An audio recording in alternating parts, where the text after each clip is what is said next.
நிறைவாக ஏற்புரை வழங்கும்படி நாவலாசிரியர், எழுத்தாளர், வழக்கறிஞர் தீன் ஐயா அவர்களை அன்புடன் அழைக்கிறோம். அவை சுருங்கிவிட்டது. சுருங்கிய அவைக்கு வணக்கம். நாங்கள் 8:30 முடிச்சிடணும்னு நினச்சோம். சரியாக தான் போச்சு. அதனால் இந்த தடவை நாங்கள் ரொம்ப அதிகம் எடுக்கவில்லை. கூட அரை மணி நேரங்கிறது ஒரு நாவல் வெளியீட்டு விழாவும் இன்னொரு நாவல் குறித்த அறிமுக விழாவும் என்கிற இடத்துல இருக்கோம். எனக்கு மீரான் மெய்தீன் அவர்களை பற்றி உங்களுக்கு யாரும் தெரியாது. அவருடைய அஜ்னபி என்கிற நாவலை இயக்குனர் வெற்றிமாறன் அவர்கள் சினிமாவாக்க எல்லா தயாரிப்பு வேலையும் அவருக்கு பேசி முடிவு பண்ணி சினிமா தயாரிப்பு வேலையில் வரும்போது கொரோனா வந்துடுச்சு. அதனால் அது அப்படியே நின்று போச்சு. ஆனாலும் அஜ்னபி குறித்து தொடர்ந்து பலரும் அது சினிமாவாகும் என்று பேசி கொண்டிருக்கிறார். அஜ்னபி என்கிற அந்த நாவலுக்கு அவர் நிறைய நாவல் எழுதியிருக்கிறார். சாகித்ய அகாடமி விருது என்பது போன்ற ஒரு விருது கொடுக்கப்பட வேண்டிய ஒரு முக்கியமான நாவல். துபாயில் வாழக்கூடிய பொது சமூகத்தினுடைய கூறுகளை உள்ளடக்கிய ஒரு மிக அழகான நாவல். எப்படி துபாயில் மனுஷங்க இருக்கும்போது அவன் ஒரு கல்யாணம் முடிக்கணும்னு ஆசைப்படும்போது அவன் படுகிற பாடு, அவனை மற்றவர்கள் கேலி பண்ணுவது, இன்னொருத்தன் கல்யாணம் முடிச்சிருப்பான், அவன் ஊருக்கே போக முடியாமல் அவனோட முதலாளி கபில் விசா மாற்ற மாட்டார், அவன் படுற பாடு என்பதெல்லாம் ரொம்ப அழகான மொழியில் ரொம்ப நேர்த்தியாக எழுதியிருப்பார். இப்போ நம்ம கதைக்கு வருவோம். இந்த மெண்டிசிட்டி என்கிற இந்த ஆங்கில நாவல் யாசகம் நாவலினுடைய ஆங்கில மொழிபெயர்ப்பு.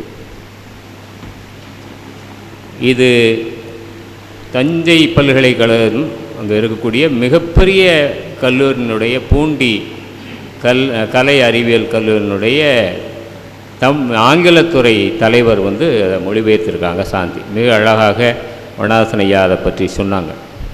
மிக அழகான அபூர்வமான மொழிபெயர்ப்பு என்று மொழிபெயர்ப்புக்கு பல விருதுகள் அவர்கள் வாங்கியிருக்கிறார்கள். அவர்கள் இன்றைக்கு வண்ணதாசன் ஐயா முன்னிலையில் அது வெளியிடப்பட வேண்டும் என்கிற ஆசையை அவர்கள் தெரிவித்தார்கள். அதுக்காக நான் என்ன எடுத்துக்கிட்டேன்னா, எனக்கு பேராசிரியராக இருந்த மீனாள் முதல்வர், தூய யோவான் கல்லூரி முதல்வர் அவர்கள் வர வேண்டும் என்று எண்ணினேன். அதை பெற்றுக்கொள்வதற்கு நாட்டார் வழக்காற்றியல் துறை பேராசிரியர் இருக்க வேண்டும் என்று நினைத்தேன். அதுவும் நடந்தது. இயற்கைக்கு ஒரு மாபெரும் இந்த நாளில் நினைத்து பார்க்க முடியாத ஒரு இடத்திற்கு என்னை நகர்த்தி சென்றிருக்கிறது என்று நான் நம்புகிறேன். பெரிய நம்பிக்கையாளன் கிடையாது நான், அதே சமயம் நம்பிக்கையற்றவரும் கிடையாது. இதை சொல்வதற்கு எத்தனை துணிச்சல் வேண்டியது இருக்கிறது என்று உங்களுக்கு தெரியாது. ஆனால் அதை குறித்து நான் கவலைப்படவில்லை, அது வேறு ஒரு பக்கம். ஆனால் நீர்ப்பரணி நாவல் இதை எழுதணும் அப்படின்னு நான் நினைக்கிற போது, செய்யதுபிடி உரிமையாளர் பத்தூரப்பாணியினுடைய ஊர், என்னோட உறவினர்கள் வாழ்கிற ஊர் பர்கிட் என்கிற கலெக்டர் பெயரால் அமைந்த பர்கிட் மாநகரம். பேட் மாநகரம் என்கிற ஒரு ஊர் இருக்கிறது. அது அங்கே ஒரு பள்ளிவாசல் இருக்குது. யாராவது தாஜ்மஹால் போய் பார்க்க முடியல அப்படின்னா அப்படி வருத்தப்பட்டுக்கிட்டு இருக்க வேண்டாம். இங்கேருந்து ஒரு 30 கிலோமீட்டரில் அந்த பேட் மாநகரம் பள்ளிவாசலை போய் நீங்கள் பார்த்தீங்கன்னா தெரியும். 1914 அந்த பள்ளி கட்ட ஆரம்பித்து 1929 முடிச்சிருக்கிறாங்க. கல்லில் கட்டப்பட்ட பள்ளி. அதில் இருக்கிற ஒழுக்கரை பெட்டி 6 அடி உயரம், 4.5 அடி அகலம். அது ஒரு அறைக்குள்ளே இருக்குது. அந்த அறையினுடைய கதவு 3 அடி அகலம்தான். அப்போ அந்த ஒழுக்கரை பெட்டிக்குள்ளே எடுத்துகிட்டு வெளியே வரணும் அப்படின்னா சுவரை உடைச்சி அந்த ரூமை உடைச்சி தான் எடுத்துகிட்டு வரணும். அவ்வளோ பெரிய ஒழுக்கரை பெட்டி. இங்கே திண்டுக்கல்லில் இருந்து செய்து கொடுத்து ராமசுப்பையர் அப்படிங்கிறவர் தான் ஒழுக்கரைப்பட்டியை திருநெல்வேலியில் விற்பனை செய்திருக்கிறார். அவர் பெயரில் இன்றைக்கும் இருக்கிறது. ரொம்ப அப்படி பார்க்கும்போது தான் அந்த ஒழுக்கரைப்பட்டியை பார்த்த உடனே என்னை அழைத்து போன கேம்பலா பார்த்து நான் அந்த ஊர் தலைவரிடம் கேட்டேன், இவ்வளோ பெரிய ஒழுக்கரைப்பட்டியா அப்படின்னு சொன்னார். அப்போ தான் சொன்னார், சண்டி வீட்டில் இந்த நாவலில் ஒரு கதாபாத்திரமாக வருகிற சண்டி வீட்டில் ஒழுக்கரைப்பட்டி 2 இருந்தது. 3 மகள்கள் சண்டி குடும்பத்தாருக்கு. 3 மகள்களுக்கும் தனித்தனியாக ஒழுக்கரைப்பட்டி இருந்தது. ஆனால் முதன்மை மகளாக இருந்த அந்த சண்டியினுடைய மகளினுடைய ஒழுக்கரைப்பட்டியில் எல்லா தங்கமும் வைக்கப்பட்டது. அது வெள்ளத்தில் அடித்து போனது. அந்த வெள்ளத்தில் அடித்து போன ஒழுக்கரைப்பட்டி அது அந்த காலத்தில் ஆற்றுல போனால் ஆற்றுல எடுத்தவனுக்கு தான் அது சொந்தம். இன்றைக்கும் அந்த சபராமங்கலத்தில் ஒரு குடும்பம் இருக்கிறது. தவறாக நான் எதையும் சித்தரிக்க விரும்ப வேண்டும் என்று சொல்லவில்லை. அந்த குடும்பத்துக்கு பேர் வெள்ளப்பட்டி. வெள்ளத்தில் கிடைத்தப்பட்டி வெள்ளப்பட்டி. அதை அவர்கள் பல தலைமுறைகளுக்கு தங்களுடைய பிள்ளைகள் திருமணத்திற்கு பயன்படுத்தி கொண்டார்கள் என்கிற பேச்சு நீங்கள் சபராமங்கலத்தில் இருக்கிறது. அதுதான் நான் ஒழுக்கரைப்பட்டியை பற்றி இந்த விஷயத்தை சொன்னேன். அதே மாதிரி எங்கள் சின்னையா இருக்காங்க. அந்த கதையில் இன்னொரு ஒழுக்கரைப்பட்டி சின்னையா வீட்டில் ஒரு மகள் இருப்பாள். இது வீட்டில் ஒரு ரொம்ப கஷ்டப்பட்ட ஒரு பொம்பளை. தான் வீட்டில் இருக்கிற பண்ட பாத்திரங்கள்லாம் அடிச்சுட்டு போயிருக்கோம். எங்கேயாவது கிடக்காதான்னு ஆற்றுல போய் தேடுவா. தேடும்போது ஏதாவது ஒரு பண்ட பாத்திரம் கிடச்சிதுன்னா எடுத்துகிட்டு வருவா.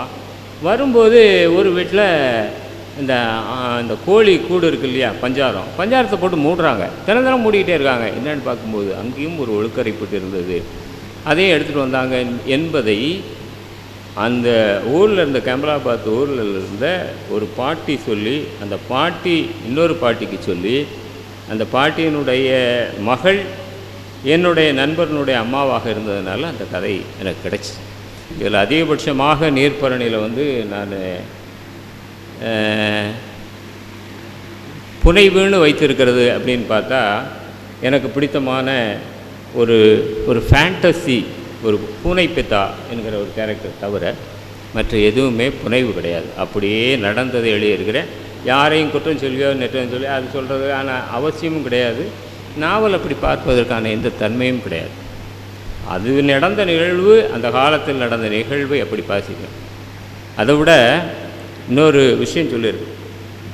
அந்த காலகட்டத்தில் கொழும்பில் சம்பாத்தியம் பண்ணவங்க, பர்மாவில் சம்பாத்தியம் பண்ணவங்க எப்படி வாழ்ந்தாங்க என்பதற்கான அத்தாட்சி தான் முதலாளி எல்கேஎஸ் மீரான் மைதீன்.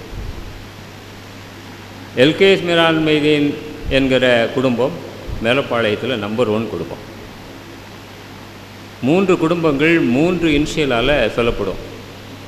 எல்கேஎஸ், எம்ஏஎஸ்ன்னு ஒருத்தர் இருந்தார். அவர் மாவட்ட காங்கிரஸ் கமிட்டி தலைவராக இருந்தார். மேலப்பாளையம் முனிசிபல் சேர்மனாக இருந்தார். அவர் எம்ஏஎஸ் குடும்பம். இன்னொன்று விஎஸ்டி சம்சுல் ஆலம்னு ஒருத்தர் இருந்தார். அவர் எம்எல்ஏ இருந்தார். உங்களுக்கு தெரிஞ்சிருக்கலாம் பல பேருக்கு.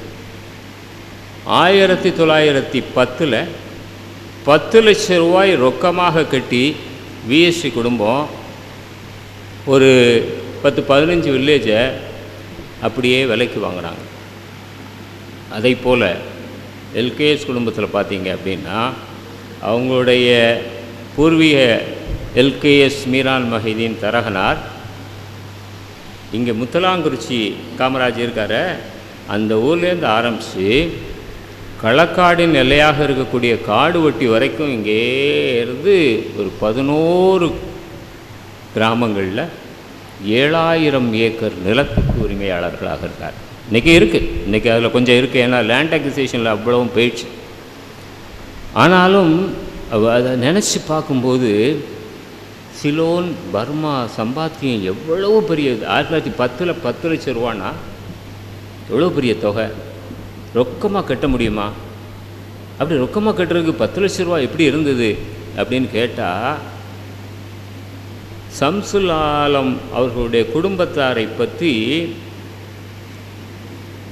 கோட்டாறு ஞானியார் அப்பா ஒரு பாடல் பெருசாக எழுதியிருக்காங்க. அதையும் தாண்டி அவங்க சம்சு தாசிம் கோவை எழுதுனாங்க, பேர் என்ன, சதாதானி செய்குதம்பி பாவலர்.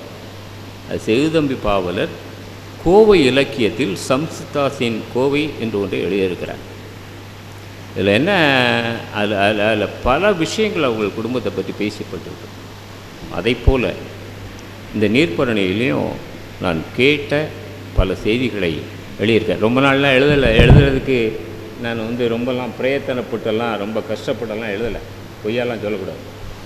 எழுத ஒரு 2-3 மாதத்தில் எழுதி முடிச்சிட்டேன். ஆனால் இப்போது ஒரு நாவல் எழுத முடியாமல் 1 வருடமாக திணறி கொண்டிருக்கேன். அது நாவலும் பெரிய நாவல் இல்லை, அது வேறு கதை. ஆனால் இந்த நாவலை நான் ஒரு 3 மாதங்களுக்குள் எழுதி முடித்திருக்கேன். ஏன்னா அது போக நான் படிப்பு இருந்ததுனால அது பண்ணேன்.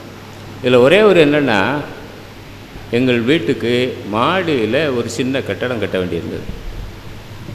அப்போது ஒரு கொத்தனாரினுடைய கையாளாக வந்தார். அவர் கொங்கராயக்குறிச்சியை சேர்ந்த ஒரு உழவர். அவர் சொன்னார், எங்கள் முதலாளி வீட்டில் பிள்ளைகள் பிறந்த உடனே, அந்த பிள்ளைகள் 1 வருஷம் ஆன உடனே அந்த பிள்ளைங்களை கையில் மஞ்சளை தடவி அதை இன்லைன் லெட்டரு அல்லது லெட்டரில் அதை வச்சு அதை நாங்கள் அனுப்பிடுவோம். இந்த கையை பார்த்துட்டு அந்த கைக்கு தந்தார் போல் காப்பும் அந்த குழந்தைக்கு அரைஞான் கொடியும் அனுப்பு வழக்கம். அல்லாவிட்டால் ரொம்ப நாளாயிட்டு, பெரிய பிள்ளை ஆயிட்டா, சீக்கிரமாக வாங்க என்று கூப்பிடுவதற்கான அர்த்தமும் அதற்குள் இருக்கிறது என்று அவர் சொல்கிறார். அப்போ நினச்சி பார்த்தேன், எல்லா மனிதர்களிடமும் கதை இருக்கிறது. கொங்கராயக்குறிச்சியில் ஒரு வேலை பார்த்த வீட்டில் நடந்த சம்பவம், ஏன் அதை செய்திருக்கிறார்கள் என்று எண்ணி பார்க்கும்போது தான் நான் இதில் வச்சேன். இதை விட எனக்கு அபூர்வமாக வரலாற்றுத்துறை பேராசிரியர் சொல்லுகிறேன், அரைக்காசம்மா தர்கா என்று ஒன்றை எழுதியிருக்கிறேன். இது நான் அறியாத புரியாத செய்தி. ஏதாவது ஒரு பொருள் காணாமல் போயிட்டுனா முஸ்லீம்கள் வீடுகளில் ஒரு குறிப்பிட்ட இடங்களில் அந்த பொருள், தொலைந்து போன பொருள் மீண்டும் கிடைக்க வேண்டும் என்பதற்காக அரைக்காசம்மா தர்காவுக்கு ஒரு நேர்த்தி கடன் வச்சுட்டா அது கிடச்சிடும் அந்த பொருள் அப்படின்னு அவங்க சொன்ன உடனே, இதுதான்டா கதை, இதையே முதலே சொல்லலை கேட்டேன். அரைக்காசம்மா இந்த நீர்ப்பரணி நாவலில் பல இடங்களில் வந்துக்கிட்டே இருப்பா. கடைசியில் கதை இவ்வாறு முடிந்திருக்கும், ஜொஹைரா ஆற்றோடு அடிக்கப்பட்டு போயிருப்பாள். ஜொஹைராவோட அம்மா தான் இந்த கதாநாயகன் ஹமீது என்று சொல்லப்படுகிறவனுடைய அப்பாவுடைய கூட பிறந்த தங்கச்சி, அத்தை, மாமி. இந்த மாமி சின்ன வயசில் அந்த ஹமீது போனால் அவங்க வீட்டில் யாருமே கவனிக்கலை. ஏன்னா அனாதை, தாயும் தகப்பனும் இறந்து போயிட்டாங்க, யாரும் சாப்பாட்டு கொடுக்குறதில்ல. ஒரு சித்தி தினம் கழனி எடுத்துகிட்டு வரணும், ஊர் முழுக்க போயிட்டு அதுக்கப்புறம் சாணி 4-5 மாடு இருக்கிற சாணி அள்ளி போடணும். அதுக்கப்புறமும் வேலை பார்க்கணும். வேலை பார்க்காட்டா அடி கிடைக்கும். அவங்க பிள்ளைங்களெல்லாம் பள்ளிக்கூடத்துக்கு போவாங்க, இவன் மட்டும் போகவே முடியாது. இந்த சூழ்நிலையில் அத்தை வீட்டுக்கு போவான். அத்தை ஜஹரா அவனுக்கு எல்லாத்துக்கும் 1 முட்டை கொடுத்தால் அவனுக்கு 2 முட்டை கொடுப்பார்கள். எல்லாத்துக்கும் கொஞ்சம் கறி வச்சா அவனுக்கு 2 மடங்கு வைப்பாங்க. அவனுக்கே ஆச்சரியமாக இருக்கும், அந்த சித்தி, அம்மாவோட கூட பிறந்த சித்தி நம்மளை கொடுமைப்படுத்துகிறா, ஆனால் அத்தை இவ்வளவு பாராட்டுவதாக இருக்கிறார்கள் என்று இருப்பாங்க. அவள் ஆசையாக அவர்களுடைய மூத்த மகளை திருமணம் செய்ய வேண்டும் என்று நினைத்திருப்பான். ஆனால் அத்தோடு அடிச்சுட்டு போயிடுவா. அவன் ஊர்லேருந்து வருவான். வந்ததுக்கப்புறம் அப்போந்தான் அரைக்காசம்மா எனக்கு முழுமையாக உதவி செய்தாள். அரைக்காசம்மா மாமி தன்னுடைய மருமகன் வந்துவிட்டால் ஒரு தொலைந்து போன பொருள் கிடைக்கும் என்று எண்ணுவாள். ஆனால் இவன் வீட்டுக்குள்ளே ஒத்து பார்ப்பான், அங்கே ஜொஹைரா போல் அவளோட தங்கச்சி ரொகையாக இருப்பா. அவனுக்கும் தொலைந்து போன பொருள் கிடைத்து போனது போல் இருக்கும். அவன் 2 பேருமா மாமி சொல்லுவா, நாளைக்கு அரைக்காசம்மா தர்காவுக்கு போய் எனக்கு தொலைந்து போன மருமகன் கிடைத்து விட்டான் என்பதற்காக நான் ஒரு நேர்ச்சை வைக்கணும் அப்படின்னு சொல்லுவான். மாமி, எனக்கும் தொலைந்து போன பொருள் கிடைத்து விட்டது, அதற்கும் சேர்த்து நீங்கள் 2 நேர்ச்சையாக வையுங்கள் என்று கதையை முடித்திருப்பேன். தாமிரபரணி ஆறு வற்றாத புன்னகையோடு ஓடிக்கொண்டிருந்தது என்று கதை பிடித்திருப்பேன். இந்த இதில் வந்து ஹாப்பி எண்டில் தான் முடிச்சிருக்கேன். நான் சோகத்தில் முடிக்கலை. சோகத்தில் முடித்து, ஏன்னா முழுக்க முழுக்க கதை வடிவத்திலேயே முதல்ல ஆரம்பித்த வெள்ளம், ரெண்டாவது வெள்ளம், மூணாவது, அது என்ன அழிவை ஏற்படுத்தி கொண்டே இருக்கிறது என்பதை குறித்த பல பதிவுகள் வந்துகிட்டு இருக்கும்போது கடைசியில் ஒரு சின்ன ஹாப்பி எண்டாக இருக்கட்டுமே, ஆனால் அதை கூர்ந்து கவனிக்கிற, கூர்ந்து படிக்கிற வாசகனுக்கு அது உணர்த்தும் தாமிரபரணி ஆறு என்றும் உயிர் போடும் ஜீவனை தருகிற நதியாக நம்மோடு பயணித்து கொண்டிருக்கோம். அதைத்தான் இதை வந்து உலகம் முழுக்க இருக்கக்கூடிய தேம்ஸ் நதியை பற்றி ஒரு மிகப்பெரிய பாடல் ஆங்கில இலக்கியத்தில் இருக்கிறது. உலகத்தில் மற்ற சொன்னப்பல நைல் நதியை பற்றி ஒரு கதை இருக்குது. வருஷம் வெள்ளம் வந்து அழிச்சிட்டு போயிடும், 2 நிமிஷம்தான். யார் இல்லாமல் என்னெல்லாமல் பண்ணி பார்ப்பாங்க. ஆட்டை பலி கொடுப்பாங்க, மாட்டை பலி கொடுப்பாங்க, ஒட்டகத்தை பலி கொடுப்பாங்க, எதுவுமே நடக்காது. இவ்வளவுக்கும் அங்கே ஒரு தீர்க்கதரிசி இருப்பார், ப்ராஃபட் இருப்பார். அவர் சொல்லுவார், இது இவ்வளோ நாள் என்கிட்ட வந்து ஏன் சொல்லலை? ஒரு தீர்க்கதரிசி இருக்கும்போது ஆண்டவன், நான் ஆருக்கு ஒரு கடிதம் எழுதுகிறேன் என்று சொல்லிவிட்டு, நைல் நதியே, என் மக்களை கொஞ்சம் காப்பாற்ற எண்ணிக்கொண்டிரு, எங்கள் மக்களுக்காக நீ வெள்ளத்தை கொஞ்சம் குறைத்து கொடு, இனிமேல் வெள்ளத்தினால் எங்கள் குடும்பத்திற்கு எந்த சேதமும் நிகழ்த்தி விடாதே, எங்கள் ஊரை உன்னை நண்டித்தான் அவர்கள் வாழ்ந்து கொண்டிருக்கிறார்கள் என்று ஒரு கடிதத்தை எழுதி அந்த கடிதத்தை நைல் நதியினுடைய நடுவிலே போட்டு விடுவார். இன்று வரை வெள்ளம் அந்த நைல் நதியினால் வெள்ளத்தினால் அந்த மக்கள் பாதிக்கப்பட்டதாக இல்லை என்று அந்த வரலாறு பேசுகிறது. அக்னி நதி, புரதுல் கயர் அப்படிங்கிற ஒரு மிகப்பெரிய உருது நாவலாசிரியர் அக்னி நதி என்ற ஒரு நாவலை எழுதியிருக்கிறார். அக்னி நதி என்று நீங்கள் புத்தக வனம் என்பதில் ஜெயந்த் அப்படின்னு ஒருத்தர் வந்து நூல்களை பற்றி பேசி கொண்டிருக்கிறார். அந்த அக்னி நதியை பற்றி ஜெயமோகன் என்ன சொல்லியிருக்கிறார் என்பதை குறித்து அந்த அக்னி நதியை பற்றி படித்து பாருங்கள். ஒரு பழைய காலத்தில் ரிக்வேத காலத்திலிருந்து ஆரம்பித்து அதுக்கப்புறம் உள்ள காலத்திலிருந்து வந்து அதுக்கப்புறம் முகலாய மன்னர்கள் காலத்தில் வந்து அதற்கு பிறகு ஆங்கிலேயர் ஆட்சி காலத்திலே அந்த நதி என்னவாக மாறியது என்பதை பற்றி அந்த அக்னி நதியில் எழுதியிருப்பார். ஒரு மிகப்பெரிய வெற்றி பெற்ற நாவல் அது அந்த குரதுலாயின் ஞானபீட விருது எல்லா விருதுகளையும் பெற்றவர்.